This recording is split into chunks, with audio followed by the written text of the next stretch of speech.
ជាណាជាកិច្ចចាប់ផ្ដើមខ្ញុំកាលណាសូមក្រាបថ្វាយបង្គំ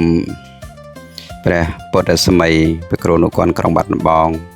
ព្រះអង្គគ្រូព្រះយសបញ្ញាវិសុវិជាព្រះអង្គគ្រូព្រះបណ្ណស្រីបណ្ឌិតព្រះប្រឡាត់កនខេត្តដោយសេចក្តីគោរពកត់ក្រែង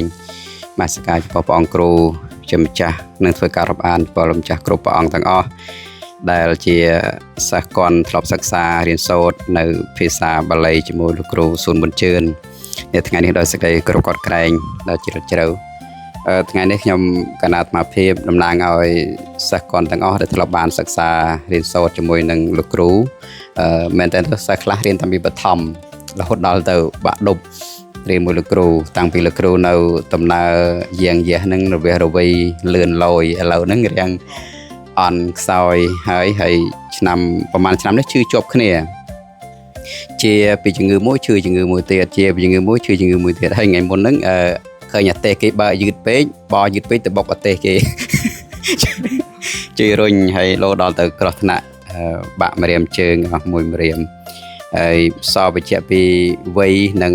សុខភាពរបស់លោកគ្រូកាន់តែវ័យវឌ្ឍនាការចម្រើនច្រើនទៅហើយសុខភាពក៏កាន់តែទន់ខ្សោយដូច្នេះហើយក៏បានការផ្ដួចផ្ដើមពីព្រះអង្គគ្រូព្រះប្រឡាត់ព្រះប៉ុណ្ណសិរីព្រះអង្គគ្រូព្រះយសបញ្ញាមួយព្រះអង្គគ្រូព្រះពុទ្ធសម័យព្រះអង្គគ្រូម៉ូរួយព្រមទាំងព្រះអង្គគ្រូគ្រប់ព្រះអង្គទាំងអស់ដែលជាសិស្សគាត់ក៏ពិភាក្សាថាគួរតែជួយលោកគ្រូតាមលទ្ធភាពខ្លះពីព្រោះយើងសិក្សាមួយលោកគ្រូតាំងពីថ្នាក់បឋមរហូតដល់ថ្នាក់បាក់ឌុបប្រឡងជាប់បានសញ្ញាបត្រអង្គខ្លះក៏មានទូនទីមានការងារល្អប្រសើរធ្វើដោយសារតែការខិតខំប្រឹងប្រែងប្រហាត់រៀនចង្អុលផ្លូវបង្ហាញពីលោកគ្រូស៊ុនប៊ុនជឿនផងដែរប៉ុន្តែយើងទាំងអស់គ្នាដែលបានមានអីតបស្នងក៏ដូចជាសងនូវគុណតម្លៃដែលការលះបង់របស់លោកគ្រូទេមែនតើលោកគ្រូលះបង់មែនទែនពេលខ្លះទៅថ្ងៃឡើងថ្ងៃខ្លះបរិញ្ញានៅផ្សារដល់ទៅថ្ងៃសិលហ្នឹងឆ្លៀតបរិញ្ញានៅសាលាឈើទាលទៀតកាលដែលខ្ញុំកណារៀនបឋមឆ្លៀតមកបង្ហាត់បង្ហាញបន្ថែមខ្លាចថាពេលរៀនទៅសមត្ថភាពនឹងទៅប្រឡងទៅខ្លាចវាមិនជាប់អញ្ចឹងទៅឆ្លៀតឱកាសមកបង្ហាត់បន្ថែមទៀតពេលខ្លះទៅដល់ទៅល្ងាចយប់អញ្ចឹងក៏មានដែរហើយញោមស្រីក៏នៅទៅតឹងចាំផ្ទះដាំបាយដាំអីចាំពេលខ្លះទៅចាំប្តីយូរឲ្យអាចខឹងដែរញោមអាចខឹងដែរពេលខ្លះចាំយូរប៉ុន្តែលោកគ្រូអត់មានស្អីណាក្រៅក្នុងអីទេសុទ្ធតែប្រសង់ទេផាត់បរិញ្ញាទៅលោកហ្នឹងឯងថ្ងៃខលខ្វាយតែរឿងប្រសង់រៀនសូត្រមិនចេះមូម៉ៅតែរឿងលោករៀនចេះរៀនចាំហ្នឹងគឺព្យាយាមរកវិធីសាស្ត្រយ៉ាងណាជួយប្រហាត់បរិញ្ញាយិតយងបន្ថែមឲ្យលោកហ្នឹងរឿងរឹតតែមានសមត្ថភាពក្នុងការប្រឡងហើយមិនត្រឹមតែប៉ុណ្ណោះទេប្រហែលឆ្នាំនេះ2ឆ្នាំនេះដែលមានការផ្ដួចផ្ដើមដោយព្រះកេតិកាប្រឡងសិស្សបកែផ្នែកភាសាបាលីសំស្ក្រឹតហ្នឹងបាត់ដំបងយើងជាប់2ឆ្នាំជាប់គ្នាលេខ1ហើយនិងលេខ2ឆ្នាំនេះបាន2លេខ1លេខ2តែបាត់ដំបងគឺល្បីមែនទែនភាសាបាលីសំស្ក្រឹតទាំងនេះក៏ដោយសារការលះបង់របស់លោកគ្រូខិតខំមែនទែនថ្ងៃមកកើតរហូតដល់ថ្ងៃ7កើតបង្រៀនមុខវិជ្ជាធម្មតាដល់ពេលទៅថ្ងៃសិលទៅថ្ងៃសម្រាកក្នុង7 8ថ្ងៃឈប់មួយថ្ងៃហ្នឹងអត់បានឈប់ទៀតជិះម៉ូតូពីហ្នឹងទៅបង្ហាត់នៅ ពោវាឡើងបន្ថែមទៀតហាត់បំប៉នដើម្បីពង្រឹងសមត្ថភាពបន្ថែមទៅប្រឡងសិស្សពូកែតែឆ្នាំនេះអត់ដោយសារលោកគ្រូសុខភាពគាត់កាន់តែខ្សោយមែនទែនហើយតែទោះយ៉ាងណាក៏មិនបោះបង់សាលាពុទ្ធកាបចលាអង្គធួងដែរការខិតខំប្រឹងប្រែងរបស់លោកគ្រូសិស្សគាត់ទាំងអស់មិនមានលទ្ធភាពធំដុំដើម្បីតបគុណលោកគ្រូតែមានតែសមត្ថលទ្ធភាពតិចតួចការចូលរួមចំណែកពីបងគ្រូធំក៏ដូចជាលំចាស់គ្រប់ព្រះអង្គទាំងអស់ដែលជាសិស្សគាត់ទាំងក្នុងនិងក្រៅប្រទេសមានការចូលរួមសរុបជាទឹកប្រាក់មានដល់ទៅទឹកប្រាក់ដុល្លារ$2050ហើយនិងទឹកប្រាក់រៀលហ្នឹងគឺសរុប1,81,000ជូនលោកគ្រូសម្រាប់មើលថែសុខភាពបន្តទៅទៀតអញ្ចឹងបានពលលោកគ្រូសួនបញ្ជឿននិងញោមស្រីដែលគ្រូមានជំងឺហើយនឹងមានគុណូបការៈគុណសម្រាប់សមណសិស្សគ្រប់រូបគ្រប់ព្រះអង្គហើយនេះគឺនាមសប្បុរសជនដែលប្រកាសណាគ្រប់អង្គដែលជាសិស្សគុណចូលរួមជួយឧបត្ថម្ភដល់លោកគ្រូសម្រាប់ព្យាបាលជំងឺក៏ដូចជាប្រើប្រាស់ជាបច្ច័យ4ក៏នៅក្នុងនោះគឺមាន1ព្រះប៉ុណ្ណសិរីសួនឈឿនព្រះបល័តគុណ$100 2ព្រះពុទ្ធរស្មីយាមរដ្ឋសភាព្រោះនុគុណក្រុងបាត់ដំបង$100 3ព្រះវិសុទ្ធិវង្សពេជ្រសៀកធម្មធរគុណខេត្តបាត់ដំបង$10,000រៀលព្រះ4ព្រះយុសបញ្ញាបណ្ឌិតវិសុវិជាព្រះសមុគុណខេត្តបាត់ដំបង$100 5ព្រះបាលីកៅវិតដិតវិរៈនៅភ្នំពេញ$200 6ព្រះចរិយានុរៈកញ្ញានសោមវិជាគ្រូរស្មីនៅភ្នំពេញ$100 7ព្រះបញ្ញាមនីញានហាក់សៀងហៃប្រធានពអកព្រះលេខាគុណ$18,000ហើយនឹង$195ទី8លោកគ្រូកៅសំពងគ្រូចាត់ការវត្តកណ្ដាល$20,000គ្រូ$20,000ស្មើនឹង$50 9ព្រះវិន័យសរណវេទីគ្រូម៉ៅរយគ្រូចាត់ការវត្តពោក្នុង$100 10គ្រូពោសុឆៃចាត់ការវត្តបច្ឆា$100 11ព្រះមហាវ៉នចនត្រូវព្រះមហាវ៉នចននៅ USA $50 12លោកគ្រូសមុទ្រសំអាតលេខានុគុណក្រុងបាត់ដំបង$50 13លោកគ្រូលោកម្ចាស់តាអិតសុខុមវត្តពោក្នុង$20 14ព្រះមហាអ៊ីគឹមគង់នៅសៀមរាប$100 15លោកគ្រូសំសរននៅអាមេរិក$300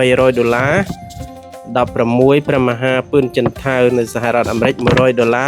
17ព្រះមហាមេសមិទ្ធនៅសហរដ្ឋអាមេរិក$100 18លោកម្ចាស់លុចស្ដើងវត្តពោក្នុង$7,000រៀល19គ្រូកិនម៉ៅគ្រូពុទ្ធកវិទ្យាល័យអង្គធួង$50 20ព្រះមហាសារៈធម្មោច័ន្ទសុជាតិគ្រូចាត់ការវត្តលងវិល$15,000រៀល21ព្រះមហាអេងសរិទ្ធត្រូវអេងសរិទ្ធវត្តឈើទាល$20,000រៀល22លោកគ្រូអេងសុវណ្ណគ្រូចាត់ការវត្តកោះកឡបាន$25 23លោកគ្រូសវិសេតវត្តសន្តិវ័ន$10,000រៀល24ព្រះមហាលីសុផាវត្តពូក្នុង$50 25ព្រះមហាឈានវាសនាវត្តពូក្នុង$10,000រៀល26ព្រះមហាម៉ៅសរឿងវត្តបច្ឆា$10,000រៀល27ព្រះមហាវិញប៊ុនរងនៅភ្នំពេញ$50 28ព្រះមហាដិតជូលីគ្រូពុទ្ធកវិទ្យាល័យអង្គធួង$10,000រៀល29ព្រះមហាកិនភាជវត្តពូក្នុង$10,000រៀល30ព្រះមហាខុនសារ៉ាត់វត្តកណ្ដាល$10,000រៀល31លោកម្ចាស់ក្រូសូនីក្រូចសូនី$8,000រៀល32លោកអឿនគុណភិរមនិងភរិយានៅចំការសំរោង$100 33លោកគ្រូអឿននាងនិងភរិយាត្រូវអឿននាងនិងភរិយា$50 34លោកពេកប៉ុញនិងភរិយាក្រុមប្រឹក្សាស្រុកកកូខេត្តពោធិ៍សាត់ 50000 រៀលណា 50000 រៀលលោកគួយឌីណានិងភរិយានៅមូលរុស័យ$10លោកដិតសុជីងនិងភរិយានៅសង្កាត់ស្វាយប៉ោ20000 រៀល37លោកសុនសុគឹមនៅបាត់ដំបង10000 រៀលណាលោកសុន34លោកគ្រូពិតសុភឿនអញ្ចឹងវត្តកណ្ដាល100,000 រៀល35ព្រះមហា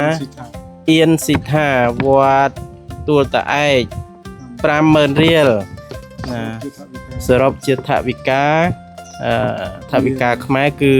1,81,000អញ្ចឹង1,81,000ណាគឺនេះមកហើយ1,81,000នឹងប្រាក់ខ្មែរហើយប្រាក់ដុល្លារ$2,050 អញ្ចឹងថវិកាទាំងអស់នេះជាទឹកចិត្តដែលកាត់ចេញពីសិស្សគុណទាំងអស់ដែលប្រកបដោយកតញ្ញូដឹងគុណចំពោះលោកគ្រូសួនបញ្ជឿនដែលលោកគ្រូបានបង្ហាត់បង្រៀនដល់សមណសិស្សគ្រប់ព្រះអង្គអញ្ចឹងសូមអរគុណលោកគ្រូជំរាបសួរគេជួយថវិកាលោកគ្រូប្រឌិតគុណពីសុជាហើយលោកគ្រូកៅសពណាមុនរបស់បងសូម